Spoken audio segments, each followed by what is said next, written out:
Esselamu Aleyküm kardeşlerim. Mahtumud İnşan'dan yakine gelende ahir zamanı koşusunu okuyup vermeye sizler için doğru gördüm. İnşallah sizlerin videoları beğenin. İnşallah gönlünüze yaksa paylaşın, destek verin, komentler yazın. Olmasa da özünüz bileniz. Dinlemek sizden, okumak bizden.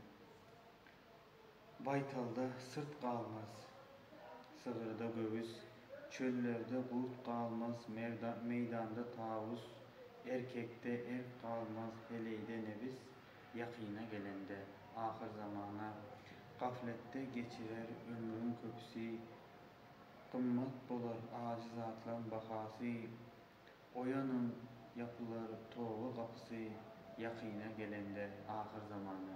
Mahtumud İnşan bu aşkıda katı kovuzatlaraydı. Yani bize kovuzatlar diyelim erbetliklerin haber veriyor. Yani şu alamatları gören vakti hemen Allah'a ibadete, Allah'a boyun söyle, kucaklamamızı haber veriyor. Şu alamatlar şu günümüzde boluptu. Yakine gelende ahir zamanı. En sonunda dönemde oyunun yapılır tövbe kapısı yakine gelende ahir zamanı. Yani oyanmamız gerek. Tövbe kapısı yapılmayacak. O zaman tövbe kapısı yapılandan sonra namaz oku, yine bir zaten özünü aldamak koy. Çünkü imtihan bitmiş, hesaplar görülmüş oluyor ve hem kıyamet kopuyor. Mahtumud İnşan aydı, baytalda sırt kalmaz, sığırda göğüs. Yani bıtçılığın, adamların naşükür olacaklığına da bir delalet var böyle. Birem bıtçılığın olacağına bir delalet var. Çünkü biz yeryüzünde fesat çıkarsak, zina, oğurluk, yalan söz, töhmet köp oldukça Allah yeryüzüne indiren rızıklarını kesiyor.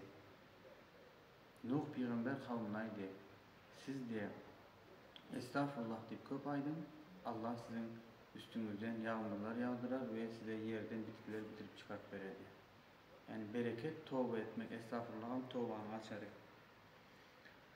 Çöllerde bulut kalmaz, meydanda taarruz. Bulum şoyan kaydan sözlerime değişti. Erkekte erk kalmaz, heleyde nefis, yakine gelende ahir zamanı. Yine gördünüz kardeşler, gördüğünüz erkek adamlarda erk umuman yitandan son özünü heleyitçe olup verenler vardı. Elhamdülillah Türkiye'lerin içinde ben kendi görmedim, Türkmenlerin içinde esasını. Yine böyle Türklerde kıynasak da köp var ya günümde. Erkekte erk kalmaz. Yani haramlara karşı erkek kalmaz. Arak haram, bileyen haramlığını bilip durup içi. Çilimin ziyanını bilip durup çekiyor. Nasın ziyanını bilip durup ediyor. Ne şu erksizlikten mahtum olacağın şunu haber ediyor. Yakine gelende ahir zamanı erkekte erk kalmaz diye. Böyle heleyde nefis. Heleylerin nefislerine kul böyle yani isteye de isteye olan olsun, bulan olsun, olan olsun, bulan olsun. Yani heleylerin başka şey olsa heleylerden namus diyemiyoruz böyle. Genelinde elhamdülillah namuslu ayarlar vardır yine köpçülük olarak bir namus ayarların köpelecekliğine yakine gelende ahir zamanı bir manisi de şuna var ya.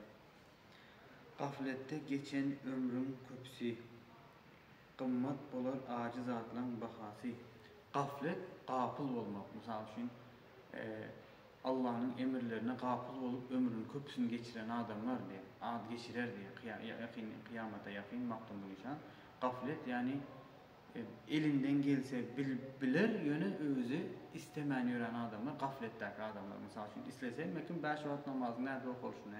Arapça, Kur'an okumanı öğrenip bir de şu teknoloji var, imamlarımız var, molla müftülerimiz hepsi bize kömek ediyor.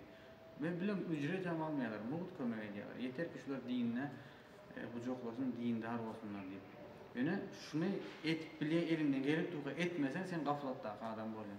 Şunun için Mahtumud İnşan diye gaflatta geçer ömrün köpüsü diye. Kımmat bolur aciz atılan bakası. Yani şu günümüzde böyle aciz atlar. Belli. Arap, beyli arkadaşlar kılmadan çoğu. Yani adamlar şunda da şuna ölç. Subhanallah. Hem günah alıyorlar hem zahmet çekiyorlar. O pulu dozoktan bir ot satma alıyorlar. Nauzubillah. Bu ne hilek akıl. Yine şu an gaflattaki adamlara değişti. Oyunun yapıları tövbe kapısı yakine gelende ahir zamanı. Oyunun ey kardeşlerim. Şunca Mahtumud İnşan'ın kıyamet alamatlarından ayıp gelen zatlarının bolmadık olsa 1-2 sansı bolun derdir. Ya da 3-4 sansı bolmadıktır. Yani kalan köpüsü bolup gitti. Mahtumud İnşan'ın bu koşkularını hadislerden, Kur'an ayetlerinden öz düşüncelerini şahirane sözü bilen bize yetiren. Bizim Mahtum Rişan'ın koşkularını size getirdik.